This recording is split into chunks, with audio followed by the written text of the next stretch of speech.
지난번에 예고해 드린 대로 성경 개관처럼 특정 성경 본문으로 들어가는 게 아니라 Not a fan, 팬인가 제자인가 라고 하는 그런 주제를 시리즈를 가지고 이번 한 달 동안 시리즈로 가려고 합니다. 지난 달에는 제가 교회입니까? 우리가 교회입니다 라는 시리즈로 교회라면 우리가 어떻게 해야 될까를 나눴다면, 이번에는 우리 스스로가 팬인가 제자인가를 한번 진단해보는 시리즈로 가보려고 합니다.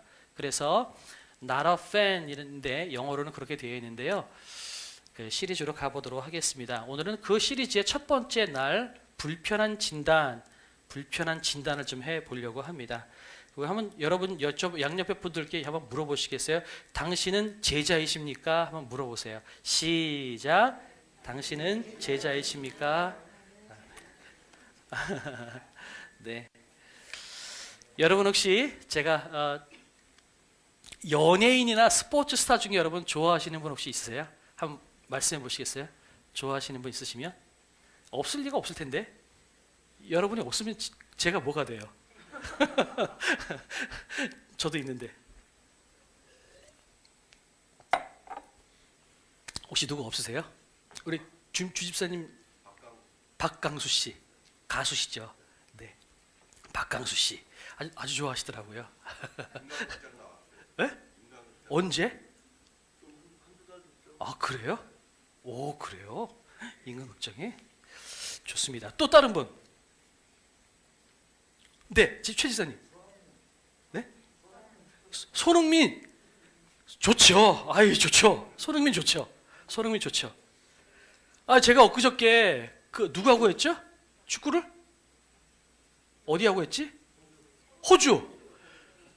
세상에 85분을 보고 잤다는 거 아니에요? 이런 어이없는 케이스가 있어요? 85분인데 1대0으로 지고 있길, 그전에는 막판에 연장 1분 남겨놓고 골 넣었잖아요. 설마 또 그런 일이 생겨? 졌다 그러고선 세상에 89분에 골을 넣었어요. 믿음이 부족했어요. 자고 일어나서 인터넷을 켰더니 세상에 이긴 거예요. 세상에 뭐 이런 일이 다 있어. 네, 손흥민 진짜 좋죠. 저 그 투지 보면 배울 게 너무 많은 것 같아요. 야 좋습니다. 뭐 개인마다 여러 가지가 있을 것 같아요. 저도 한번 보도록 하겠습니다. 저도 연예인이 있어요. 저는 특별히 가수는 다 좋아하는 것 같아요. 이거 보니까 다 좋아해요. 보니까 저는 김광석 씨를 되게 좋아하거든요.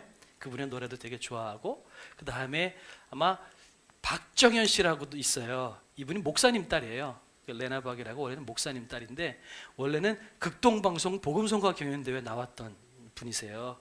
근데 극동방송 복음성가 경연대회 나왔는데 이 사람은 우리하고는 클래스가 다르네? 그래서 오히려 거기 안 나가고 그냥 바로 앨범을 내서, 원래는 처음에 박정현 씨라고 나오기 전에 레나 박이라는 이름으로 찬양 앨범을 먼저 냈어요. 그랬다가 가수로 더 많이 인기를 얻었죠. 소양 씨도 그렇고요. 여행 스케치라는 팀도 되게 좋아해요. 아마 연세 있으신 분들은 알지 모르겠는데 여행 스케치라는 팀도 있고요.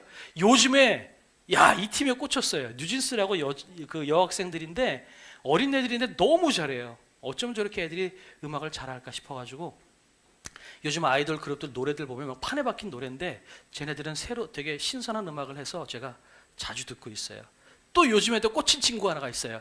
라이즈라고 하는 보이그룹인데 얘네들 음악 너무 잘해요. 여러분 잘 모르시죠?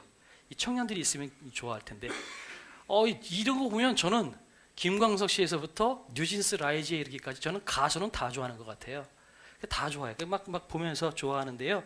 그런데 보니까 이 가수들을 좋아하면 막 다 따라다닌대요. 부산이고 서울이고 다 따라다니고요. 심지어는 앨범을 내면 그 앨범의 판매량을 높여서 인기 순위에 올라가게 만들려고 한 사람이 청소년인데도 불구하고 CD 한 장을 100장, 200장씩 산대요. 우리나라는 그나마 괜찮아요. 중국 애들은 스케일이 커요. 이런 애들은 우리나라 자기네들이 좋아하는 우리나라 아이돌 그룹인데도 불구하고 중국 아이들은 너무 좋다 그러면 그 아이돌 그룹의 CD를 막 1000장, 10,000장 이렇게 막 사더라고요. 사가지고 그 안에 있는 뭐 스티커나 뭐 이렇게 선물들을 가지고 모으는 거를 또 취미로 삼고 있더라고요. 돈 더 나아가서 어떤 것도 하냐면 자기가 좋아하는 연예인이 드라마에 출연을 한다 그러면 저 사람 좀 잘 봐주십시오. 내가 사랑하는 우리 연예인 좀 잘 봐주십시오라고 해서 조공이라고 해요. 커피차, 음식차 이런 거를 갖다가 촬영장에다가 보내준대요. 팬들이 모아서. 저거 한번 보내려면 몇백만 원 들겠죠. 근데 그거를 그냥 서슴없이 하는 거예요. 이게 이제 팬이 하고 있는 거죠. 이런 거 보면 아, 연예인 할 만하다 그런 생각 들죠.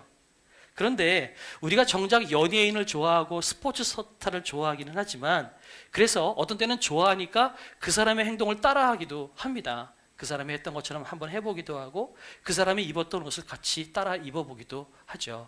그런데 중요한 건 그런 거를 따라하고 그냥 연기하는 사람으로, 노래 잘하는 사람으로, 축구 잘 차는 사람으로, 그런 사람으로 우리가 좋아하기는 하지만 그 사람의 삶을 우리가 본받고 똑같이 따라하려고 하지는 않아요. 예를 들어서 연예인이 돼서 아이돌 그룹 뭐 뉴진스나 라이즈나 이런 아이들 보면 저 무대 위에 저렇게 하는 거 보면 저도 하고 싶어요.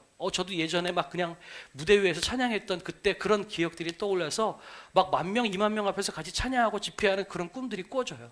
그러니까 너무 부러워요. 하고 싶을 때가 있어요. 그런데 저 친구들은 저 무대에 올라가기 위해서 하루에 1시간, 2시간씩밖에 못 자는 아이들이에요. 나는 인기 얻고 박수 받고 같이 무대에 올라가서 스포트라이트를 받는 거는 좋지만 그것을 위해서 하루에 1~2시간씩밖에 못 자고 잠을 이겨가면서 오고 가는 차 안에서 그냥 쪽잠을 자고 사는 인생은 살고 싶지가 않아요. 그죠? 여러분도 그러실 것 같아요. 손흥민 선수 너무 좋죠. 축구 잘하는 거 보면 얼마나 부러운지 모르겠어요. 그런데 그 친구들의 축구는 우리가 상상할 수 없는 한계입니다. 그러니까 그 90분을 뛰고 120분 연장전까지 다 뛰기 위해서 그 선수들은 얼마나 많이 이를 악물고 있겠어요. 얼마나 많이 운동을 하고 얼마나 많이 땀을 흘렸겠어요. 그거 보면 그 사람이 존경스럽긴 하지만 그거를 따라하고 싶지는 않다라는 생각이 듭니다. 여러분 이게 뭐예요? 이게 팬이에요. 팬은 그 사람이 좋고 그 사람을 어느 정도 따라하고 싶을지 모르지만 그 사람을 그대로 본받고 싶지는 않은 거예요. 그리고 그 사람의 좋은 점은 내가 따라가고 싶지만 그 사람의 나쁜 점까지도 그것을 위해서 해야 될 고생까지도 내가 똑같이 하고 싶지는 않은 거죠. 이것이 팬의 마음입니다. 그런데 여러분 이 신앙생활에도 팬이 있습니다. 신앙생활에 팬이 있다는 거예요.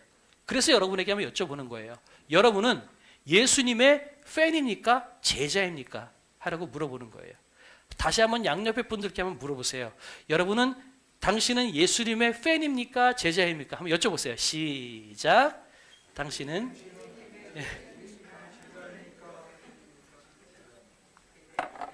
자, 그러면 이번에는 대답해 보세요.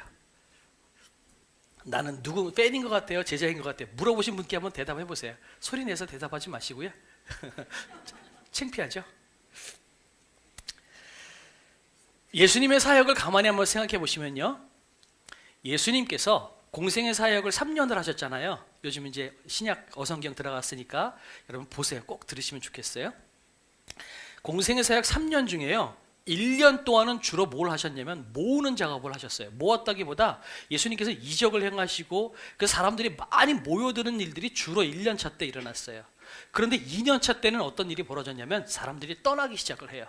그리고 2년 차 때서부터 예수님의 사역은 2,000명, 3,000명, 뭐 몇만 명이 아니라 예수님은 12명 제자들의 사역에 집중을 합니다. 예수님은 공생의 사역 동안 예수님은 12명 제자를 기르는 사역을 하셨어요. 자, 처음에 예수님께서는 사람을 많이 모으셨습니다. 병도 고쳐주셨고 굶주린 자를 먹여주셨고 그래서 성경에 보면 예수님께서 가는 곳곳마다 수천 명씩 수만 명씩 몰려드는 것을 보게 돼요. 많은 군중들이 예수를 따랐다, 무리를 따랐다 이렇게 성경에 이야기를 하고 있습니다. 그런데 공생의 2년 차쯤 되면 예수님께서 뭐를 말씀하시기 하냐면 제자의 도에 대해서 말씀을 하기 시작합니다. 제자란 이런 거야. 제자의 도에서 말씀을 하시는데 근데 문제는 이렇게 제자의 도, 다시 말씀드려서 이 십자가에 대해서 예수님께서 말씀하시기 시작할 때서부터 다 떠나가기 시작을 합니다. 한 사람, 두 사람씩 떠나가죠. 그러니까 나중에 예수님께서 남아있는 제자들을 향해서 뭐라고 말씀하세요? 너희들도 나를 떠나가려느냐? 이렇게 예수님께서 물어보실 정도로 사람들이 떠나가기 시작합니다. 다시 말씀드려서 예수님의 공생의 사역 1년차 때 몰려들었던 그 많은 사람들은 예수님의 팬이었던 거죠. 이적을 행하고 병자를 살리고 먹을 거를 주고 그런 좋은 것들을 하실 때는 그것들은 너무나 좋지만 예수님께서 십자가를 지고 따라오려고 하는 거기에 대해서는 순종하고 싶지가 않은 거예요. 이게 바로 예수님의 팬이었다라는 거죠. 그렇게 놓고 본다면 지금 이 시대에 교회에서 신앙생활을 한다고 하는 많은 사람 중에서도 팬이 굉장히 많다는 것을 우리는 알게 됩니다. 여러분에게도 그래서 여러분 속으로 한번 질문해 보시라는 거예요. 나는 팬인가 제자인가? 만약에 예수님께서 사람을 모으는 것이 목적이었다면 예수님은 십자가의 도, 이 제자의 길, 제자도에 대해서 예수님은 말씀하지 말으셨어야 했어요. 그런데 예수님은 십자가의 길, 제자의 도에 대해서 말씀하셔서 사람들이 떠나갈 걸 아심에도 불구하고 그렇게 말씀하셨다는 거죠. 그렇게 놓고 본다면 가만 보면 그런 생각이 들어요. 교회가 우리가 한번 반성해 봐야 될 게 뭐냐면 교회가 사람들을 무조건 많이 모으기 위해서 좋은 말만 한다? 여러분 그것은 어찌 보면 건강하지 않은 것일 수도 있겠다라는 생각이 듭니다. 여러분 예수 믿으면 복 받습니다. 예수 믿으면 여러분 다 잘 될 겁니다. 예수 믿으면 걱정 근심 하나도 없을 겁니다. 이렇게 우리가 외치기 시작한다면 아마 많은 사람들이 모일 수 있을 것 같아요. 하지만 예수님께서 예수님의 사역을 놓고 보면 그것은 건강한 교회의 모습은 아닐 거라는 거죠. 그러면 건강한 교회의 모습은 뭘까요? 예수 믿으면 힘들 수 있습니다. 예수 믿으면 여러분 십자가를 지고 가는 겁니다. 오늘 그 메시지를 나누게 될 겁니다. 그래서 때로는 사람들이 좀 덜 모인다 할지라도 그리고 어쩌면 20명, 30명밖에 안 되는 성도님으로 끝나는 교회라 할지라도 여러분 그 교회가 참다운 제자로서의 모습을 가지고 있다면 예수님도 12명이었는데 그 12명 중에 그나마 한 사람은 스스로 목숨 끊었잖아요. 그럼 11명이에요. 그죠? 그렇다고 본다면 아니 예수님도 11명인데 나도 목사로서 교회 11명만 버티게 하면 승리한 거다. 그런 마음이 들 수 있겠다라는 생각이 듭니다. 물론 현실은 그렇지 않을 수 있겠지만요. 아무튼 그 예수님도 사람을 모으는 거엔 관심이 없었다라는 거죠. 마태복음에 보면 이렇게 말씀하시죠. 그러므로 너희는 가서 모든 민족을 제자로 삼아 아버지와 아들과 성령의 이름으로 세례를 베풀고 내가 너희에게 분부한 모든 것을 가르쳐 지키게 하라. 볼지어다 내가 세상 끝날까지 너희와 항상 함께 있으리라 하시니라. 아멘이시죠? 예수님의 관심은요 사람을 많이 모으는 게 있는 게 아니었어요. 예수님의 관심은 뭐예요? 제자를 삼는 것에 관심이 있으셨다는 거죠. 그렇다면 지금 이 땅의 교회의 관심은 뭐가 되어야 될까요? 제자가 되는 것에 관심이 있어야만 되는 겁니다. 물론 사람이 많이 모여야 그 다음에 제자가 되는 거겠죠. 그런 차원에서 우리는 사람들을 많이 모으게 하고 많은 사람들이 올 수 있도록 문을 활짝 열어놓는 것은 필요해요. 그러나 거기에서 안주하면 그것은 건강한 교회가 될 수 없다는 거죠. 많이 모았다면 그 다음엔 그분들에게 제자의 길을 가르쳐서 때로는 그것 때문에 사람들이 떨어져 나가는 한이 있어도 그 길을 가르치고 이것이 올바른 길이라는 것을 알려줘야 할 필요가 있다라는 겁니다. 자, 예수님은 사람을 모으라고 하시지 않고 제자를 삼으라고 말씀하셨습니다. 그런데 놀라운 것은 이 세상을 바꾼 사람들은 팬이 아니라 군중이 아니라 제자였다는 사실을 여러분 기억하시면 좋겠습니다. 이 세상을 바꾼 사람들은 예수님의 11명의 제자에서부터 출발했습니다. 예수님께서 오병이어의 기적을 일으키셨을 때 그 10,000명이 넘는 수많은 사람들은 다 어디로 갔는지 없어요. 베드로가 설교했을 때 3,000명이 회심했고 5,000명이 회심했다라고 이야기했습니다. 그런데 조금 지나면 그 3,000명, 5,000명이 보이질 않아요. 다 뿔뿔이 흩어지는 거죠. 여러분, 세상을 바꾸는 거는 5,000명, 10,000명의 군중으로 바뀌어지는 것이 아니라 단 한 명의 제자로 바뀌어질 수 있다는 사실 여러분이 믿으시면 좋겠습니다. 그렇다면 하나님께서 오늘 여러분과 우리에게 동일한 도전과 부담을 주십니다. 그러면서 우리를 향해서 세상을 바꾸고 이 세상에 빛과 소금의 역할을 감당할 수 있는 책임을 우리에게 주시고 예수님께서 기대하고 계시다는 사실을 우리가 믿었으면 좋겠어요. 그래서 오늘 우리에게 부담을 주시는 거죠. 너 팬으로 남을래? 아니면 제자가 될래? 오늘 예수님께서 여러분에게 말씀하세요. 너 팬으로 남지 않았으면 좋겠어. 나는 네가 제자가 되었으면 좋겠어 라고 우리에게 말씀하고 계십니다. 우리는 예수님의 팬으로 있기를 사실은 더 좋아해요. 왜냐하면 이적을 베푸시면 아우 감사합니다. 내 병이 나오면 감사합니다. 내가 재물이 많아지면 감사합니다. 이거는 너무 좋죠. 그분이 권력자로 오시고 능력을 행하시고 내 문제 다 딱딱딱딱 해결해 주실 때는 너무 좋습니다. 그럴 때는 내가 예수님 너무 사랑하는 것 같고요. 그분 옆에 가까이 붙어 있으면 좋겠어요.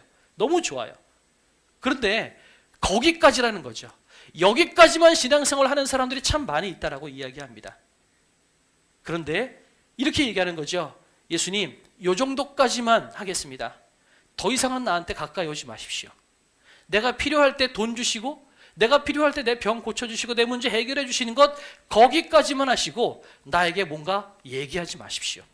내가 얼마나 바쁜 사람인 줄 아십니까? 일주일 내내 회사 생활하고 사회생활 하는데 일주일에 한 번 교회 나와서 예배 드리는 것 내가 예배 드리는 겁니다. 이것으로 만족하시고 감사하십시오. 그리고 내가 뭔가 요청하면 그때 오셔서 문제나 좀 해결해 주십시오. 여러분, 우리는 예수님을 그렇게 생각할 때가 많은 거죠. 우리는 예수님의 팬으로 머물러 있기를 더 좋아할 때가 많아요. 그런데 예수님은 우리가 팬으로 있기를 원치 않으시고 제자로 있기를 원하신다는 겁니다. 오늘부터 한 달간 우리가 찬양해야 될 찬양은 50장 내게 있는 모든 것을 주께 드리네라고 하는 찬양을 우리가 주 앞에 드리려고 합니다.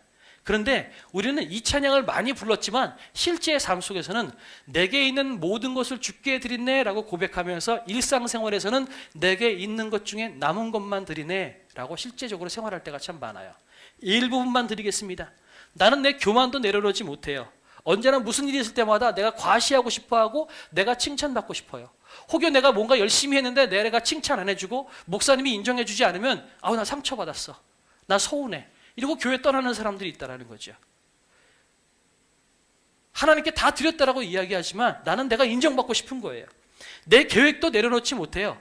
주님께서 내 인생의 주관자입니다라고 말씀하고 고백하지만 그럼에도 불구하고 내 삶의 계획은 언제나 내가 세우지 예수님께서 내 삶을 이끌고 나가시는 것을 원치 않습니다. 내가 비행기의 조종사라면 예수님은 내 비행기의 부기장 정도가 되면 좋겠어요. 나는 내가 기장인 거예요. 내가 비행기를 내가 원하는 대로 끌고 가다가 내가 좀 졸리면, 내가 좀 힘들면 예수님, 내가 좀 힘드니까 잠깐만 잘 테니까 대신 받아주십시오. 그리고 그때만 잠깐 예수님께 핸들을 맡기고 그리고 대부분의 내 비행기의 시간들은 내가 붙잡고 내가 원하는 대로 가고 싶을 때가 많은 거예요. 돈도 마찬가지예요. 돈도 내려놓지 못하는 거죠.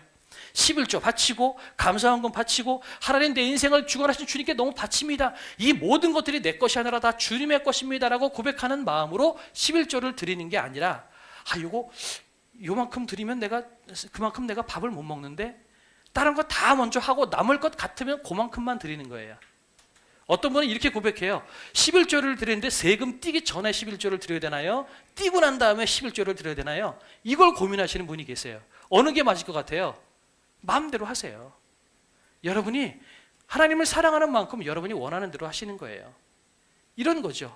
그래서 우리는 내게 있는 것 모든 것을 주께 드리네 그러면서도 하나님 일부분만 드립니다.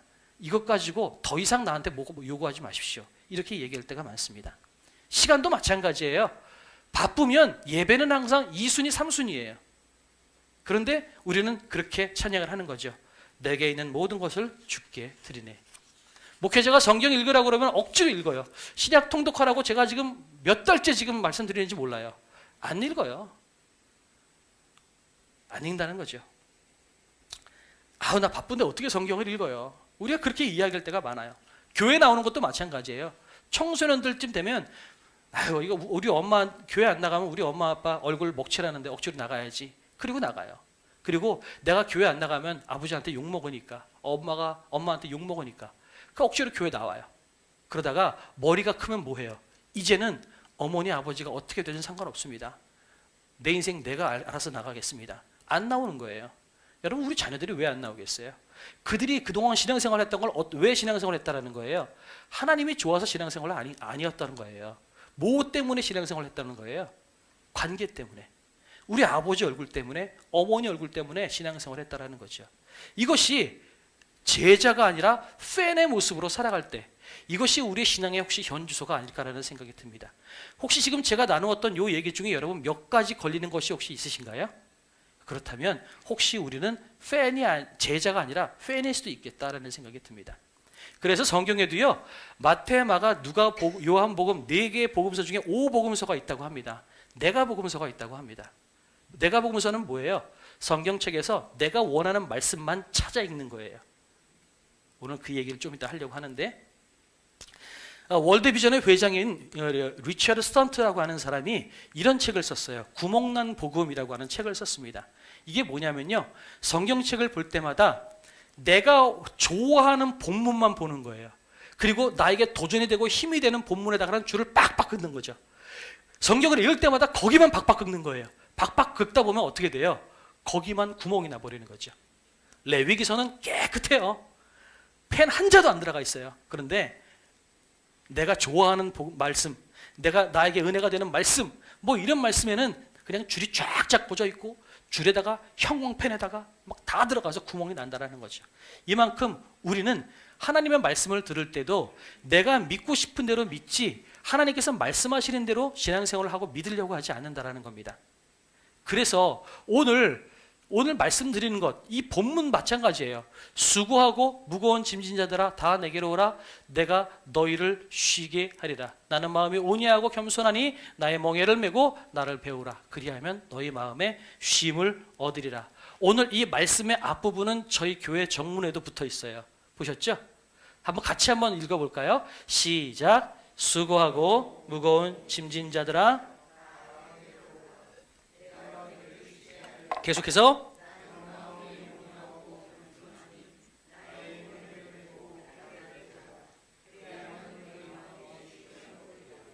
아멘. 우리는요, 이 본문 안에서 앞에 본문만 좋아해요. 우리 성경에도 우리 교회에다가도 앞에 본문만 저희가 넣어놨어요. 수고하고 무거운 짐진 자들아 다 나에게 오라. 내가 너희를 쉬게 하리라. 그런데 요 본문의 방점은 어디에 있는 줄 아세요? 그 다음이에요. 나는 마음이 온유하고 겸손하니 나의 멍에를 메고 나를 배우라. 여기가 이 본문의 방점이라는 거예요. 앞에가 중요한 게 아니고 뒤가 더 중요한 거예요. 그런데 우리는 뒤는 몰라요. 앞에만 봐요. 이것이 우리가 성경을 대하는 우리의 모습이에요. 그래서 그 태도를 바꾸기 위해서 저희는 수요일마다 어성경을 하고 하마를 하고 성경을 통으로 다 보자고 이야기하는 것이 바로 그런 얘기입니다.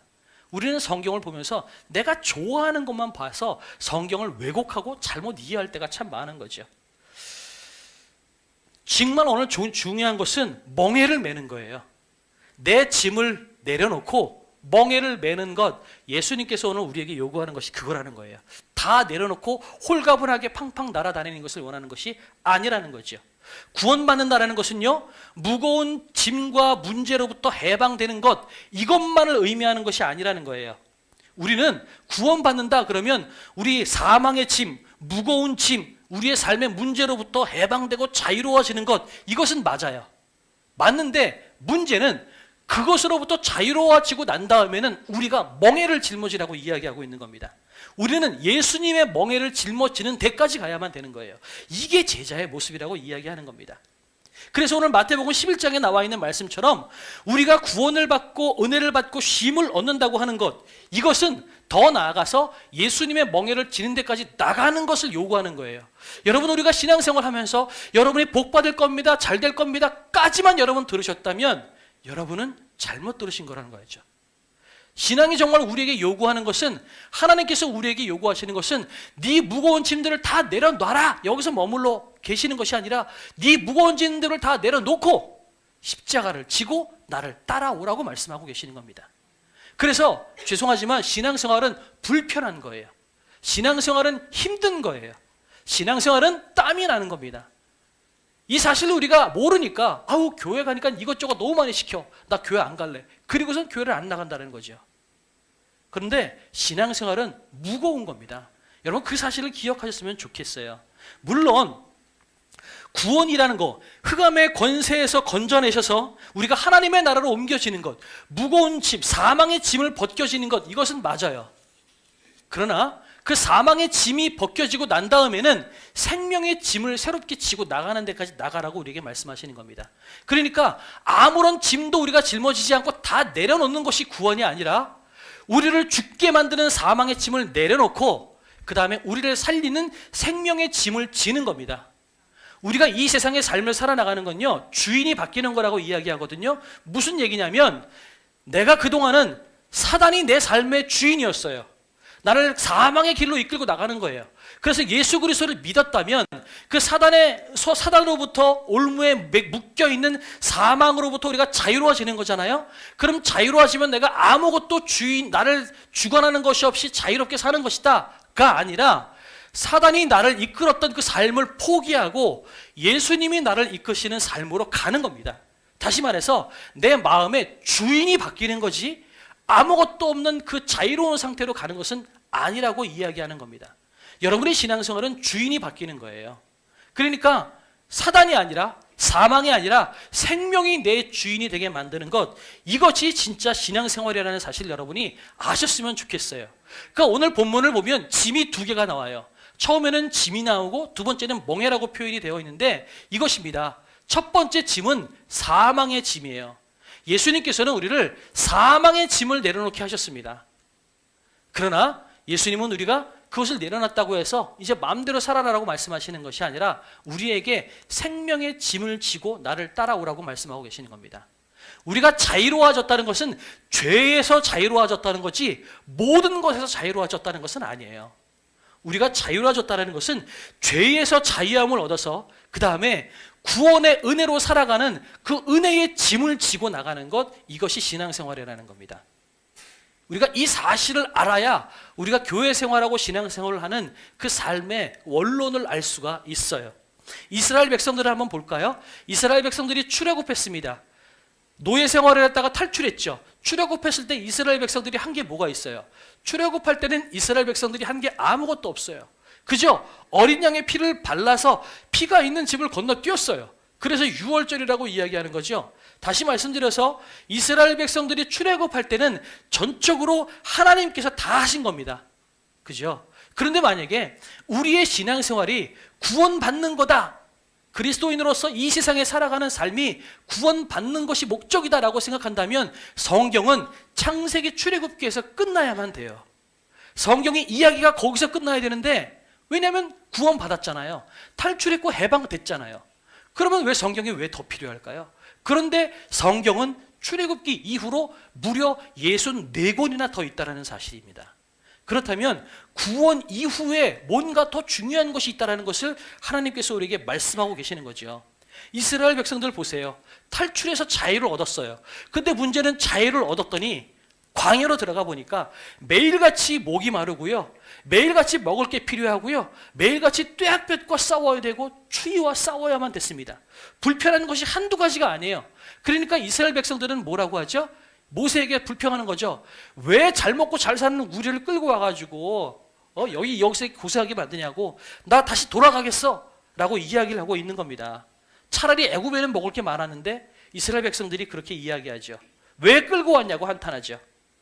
그런데 자꾸 이스라엘 백성들은 힘드니까 돌아가고 싶은데 하나님은 이스라엘 백성들을 돌아가게 만드시나요? 아니에요.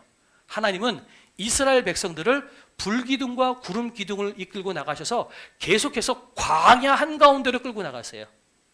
우리는 애굽으로 돌아가고 싶은데 광야로 하나님은 끌고 나가신다는 거죠.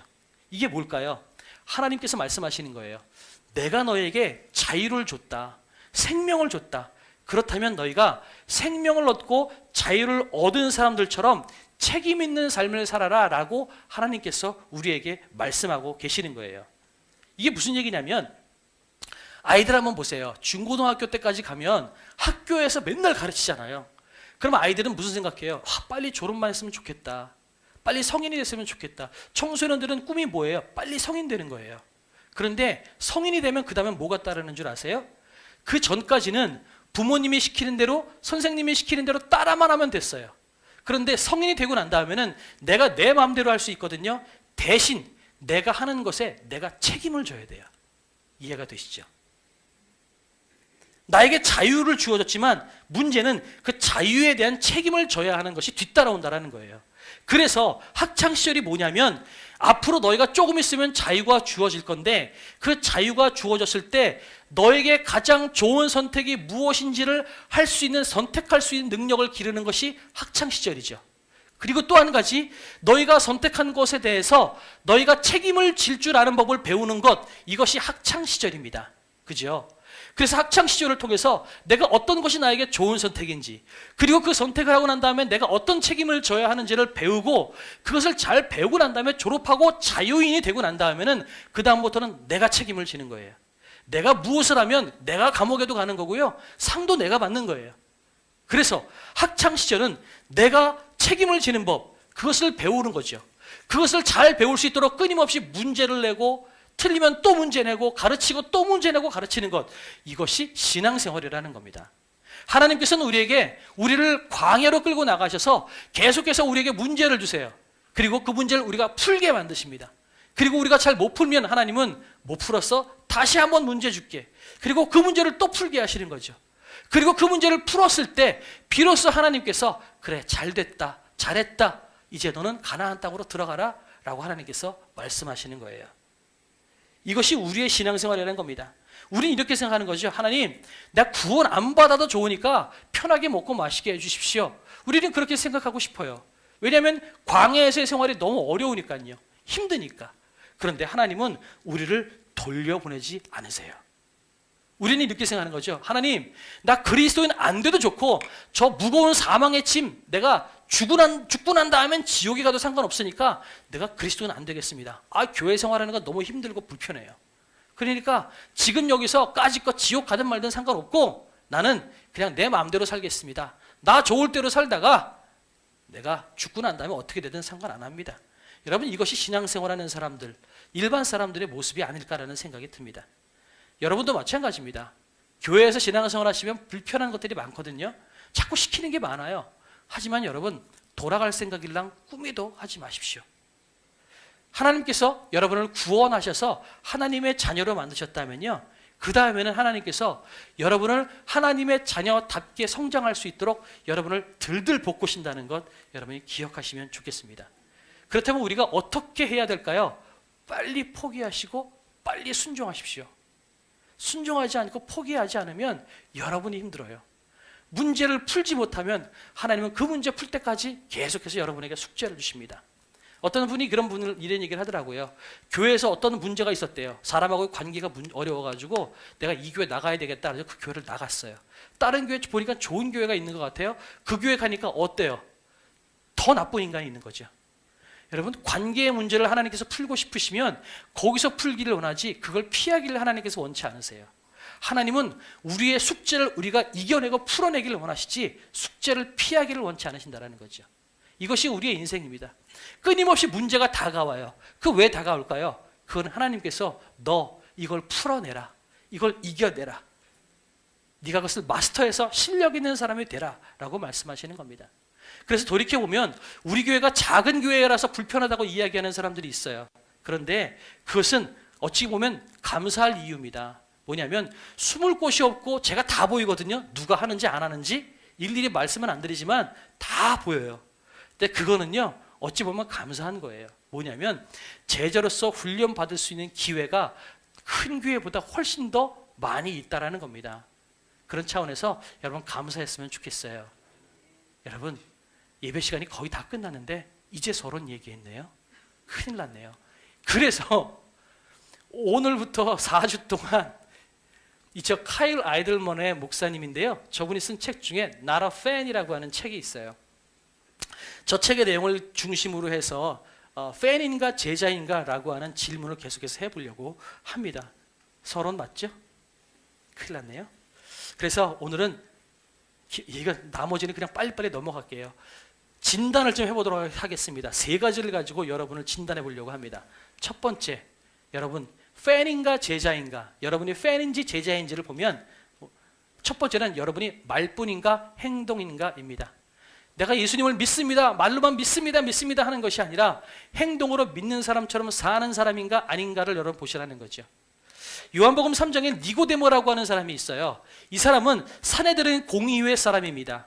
그런데 산헤드린 공의회라면 유대인 지도자들만 모인 곳이에요. 근데 그곳에서 산헤드린 공의회에서 내가 만약에 예수님을 믿는다 그러면 불이익이 굉장히 많이 있거든요. 그런데 이 니고데모라고 하는 사람은 산헤드린 공의회에서 예수님을 두둔합니다. 많은 사람들이 저 청년 잘못됐어, 저 청년이 있으면 우리가 어려워 라고 이야기할 때 이 니고데모는 아니야, 율법이 저 사람을 처단하고 이야기하지 않아, 저 사람은 좋은 사람이야 라고 니고데모는 예수님을 두둔하죠. 나중에 예수님께서 십자가에 못 박혀 돌아가셨을 때 어떻게 하나요? 니고데모가 제대로 장례를 치르죠. 여러분, 니고데모는 산헤드린 공의회 사람이었어요. 자기가 예수를 믿는다고 이야기하면 불이익당할 게 굉장히 많이 있었음에도 불구하고 니고데모는 나는 예수를 믿는 사람이고 저분을 나는 내 메시아로 모셔라고 인정하고 그것을 행동으로 보였던 사람이에요. 이것이 우리의 신앙생활에도 그대로 드러났으면 좋겠다는 거죠. 말로만 예수 믿는 것이 아니라 예수를 믿는다면 때로는 내 삶에 손해가 되고 불이익이 된다 할지라도 예수를 믿는 사람처럼 살아나가라는 거예요. 말로만 예수 믿어, 예수 믿어, 이거는 팬일 수 있어요. 당신을 사랑합니다, 이거는 팬이에요. 사랑하는 것만큼 내가 행동으로 보여주라는 거죠. 두 번째, 지식인가 친밀함인가? 누가복음 7장에 보면 바리새인 시몬이라고 하는 사람이 있어요. 이 시몬이라고 하는 바리새인은 바리새인이니까 어려서부터 율법에 능통한 사람이었어요. 메시아에 대해서 누구보다 더 잘 아는 사람이었어요. 그런데 문제는 이 바리새인 시몬의 집에 예수님께서 들어가셨을 때 그 집에 훌륭한 선생님이나 손님이 오면 뭘 해야 되냐면요, 발을 씻기고 그 사람을 융숭하게 대접을 해야 돼요. 그런데 이 시몬의 집에 예수님께서 들어가셨을 때 이 시몬은 예수님의 발을 씻기지도 않고요, 예수님을 제대로 대접하지도 않습니다. 근데 그 시몬의 집에 있을 때 누가 예수님의 발을 씻겼을까요? 죄 많은 여인이라고 하는 여자가 와서 예수님의 발 앞에 눈물을 흘리면서 발을 씻기고 향유 옥합을 깨뜨리고 자기의 머리로 예수님의 발을 씻깁니다. 그러면 누가 제자라는 거예요? 시몬은 율법으로 예수님을 많이 알았을지는 모르지만 진심으로 예수님을 사랑했던 것은 그 본문에 나오는 죄 많은 여인이었어요. 그렇다면 시몬은 팬이었고 여인은 제자였다라는 거죠. 우리가 성경을 많이 아는 것으로 중요한 것이 아니에요. 진짜 예수님의 제자라면 예수님이 좋아서, 예수님이 사랑해서 그 일을 하는 거예요. 목사님이 성경 읽으라고 해서 읽는 것이 아니라 내가 사랑하는 그분이 어떤 분인지 알고 싶어서 성경을 읽는 거고요. 목사님이 예배 나오라고 해서 나오는 것이 아니라 내가 사랑하는 그분, 내 삶에 인도하신 그분이 감사해서 그 감격에 겨워서 예배 자리에 나오는 거라는 거죠. 우리가 지식을 가지고 있는가, 친밀함을 가지고 있는가. 세 번째, 율법인가 은혜인가 하는 겁니다. 성경으로 봤을 때 누구보다 율법을 많이 아는 사람들은 사두개인 바리새인들이라고 하는 사람들이에요. 종교 지도자인들입니다. 그런데 예수님은 그 바리새인들을 향해서 뭐라고 이야기하죠? 화 있을진저 라고 이야기합니다. 이 회칠한 무덤 같은 인간들, 이렇게 예수님께서 욕을 하십니다. 성경이니까 회칠한 무덤이라고 이렇게 거꾸로 이렇게 정중하게 얘기한 거죠. 우리말로 따진다면 성경에서 이 자리에서 얘기할 수 없는 XX 삑삑 이거밖에 없는 거예요. 지금 예수님께서는 그렇게 바리새인들을 향해서 욕을 하고 계신 거예요. 만약에 제자가 되는 것이 율법을 잘 아는 것이라면 바리새인들이야말로 제자였어야만 돼요. 그런데 예수님은 바리새인들을 향하여서 제자라고 말씀하지 않으세요. 누굴까요? 예수님을 따라다니는 그 많은 사람들, 예수님을 사랑하는 많은 사람들, 진심을 다해서 예수님을 따라가는 그 사람을 예수님께서 제자라고 말씀하고 계시는 겁니다. 하나님의 은혜를 알고 그 은혜 때문에 진심을 다해서 그분 앞에 나아가는 사람들을 예수님께서는 제자라고 말씀하시지, 성경을 많이 알았다고 해서 예수님은 제자라고 말씀하시는 것이 아니라는 거죠. 물론 내가 사랑하는 그분을 더 많이 알고 싶어라는 마음으로 성경을 많이 안다면 그것은 중요한 겁니다. 좋은 겁니다. 그런데 바리새인들과 이 사두개인들을 왜 회칠한 무덤이라고 얘기했냐면 얘네들은 위선자였기 때문에 그래요. 저는 오늘 이 본문 보면서 제가 제일 많이 찔렸어요. 왜 그런 줄 아세요? 저는 목사잖아요.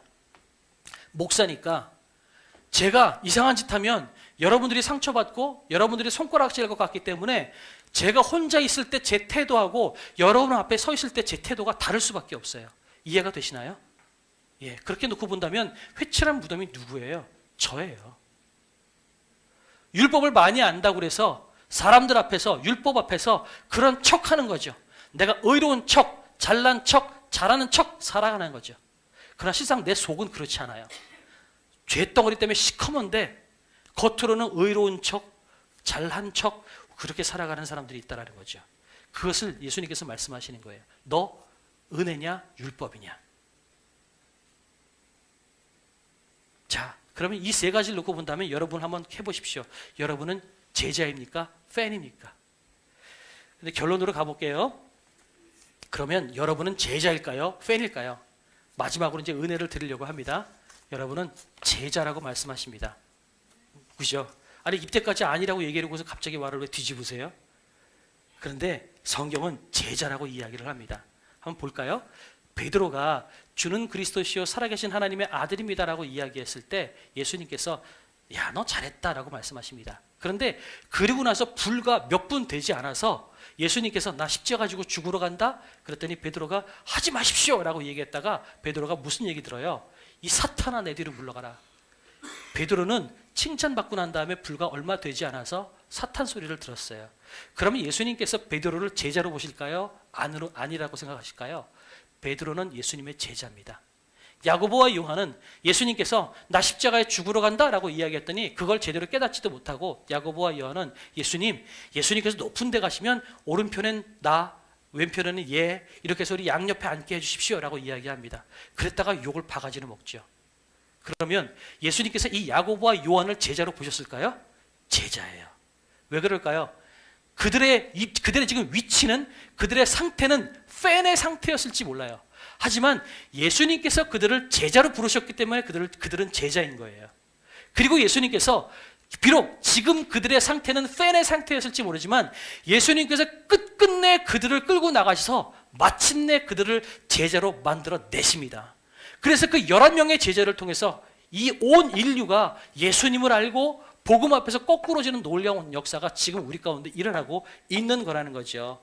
그렇게 본다면 아직은 미완성이고 실수투성이인 삶이지만 그러나 예수님은 그 사람들을 제자로 부르셨기에 그 사람들을 포기하지 않고 그 사람들을 끝까지 훈련시키고 가르쳐서 결국은 성령을 보내셔서 그들을 제자로 만드시고 결국은 그 모든 사람들이 제자답게 살아나가도록 만드셨다는 겁니다. 그래서 그 예수님의 12 제자는 제자입니다. 모자라도 제자입니다. 그렇다면 여러분들에게 도전을 드립니다. 여러분은 제자입니다. 지금 여러분의 상태는 하나같이 팬일지 모르겠어요. 부족하고 연약하고 하나도 아닌 것 같아요. 그런데 예수님께서 여러분을 제자로 부르셨기에 여러분은 제자이고 제자가 될 것입니다. 그것을 위해서 예수님께서 여러분을 끝끝내 계속해서 들들 볶으실 거라는 사실이에요. 그래서 반드시 여러분을 제자로 만들어 내실 것입니다. 아직 우리는 팬의 단계예요. 그러나 예수님께서 만들어 내십니다. 그렇다면 우리는 뭘 해야 될까요? 예수님께서 여러분을 손대시기 시작하고 다스리기 시작할 때 말씀을 통해서 설교를 통해서 삶을 통해서 여러분에게 도전하기 시작하실 때 여러분 빨리 순종하십시오.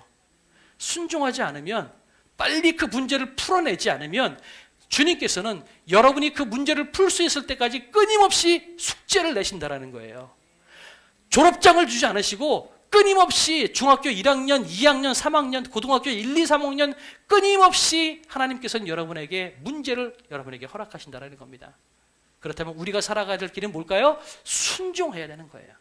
순종하는 삶을 우리가 살아야만 된다는 거죠.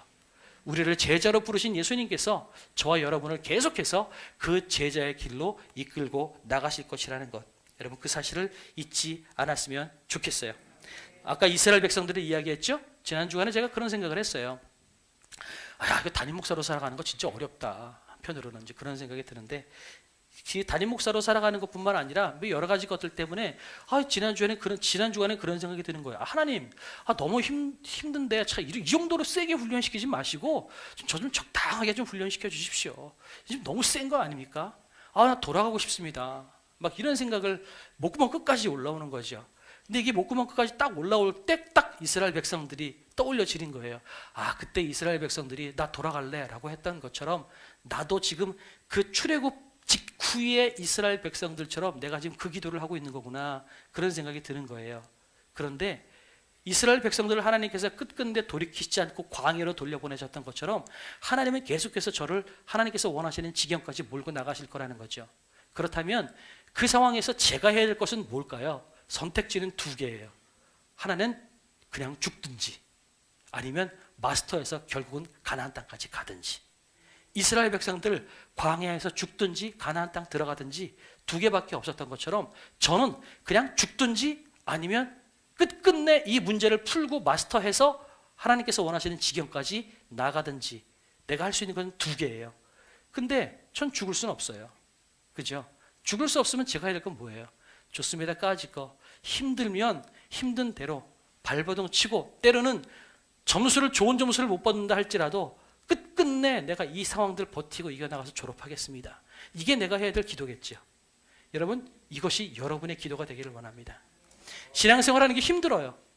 어떤 때는 교회 다니는 것도 어렵고요.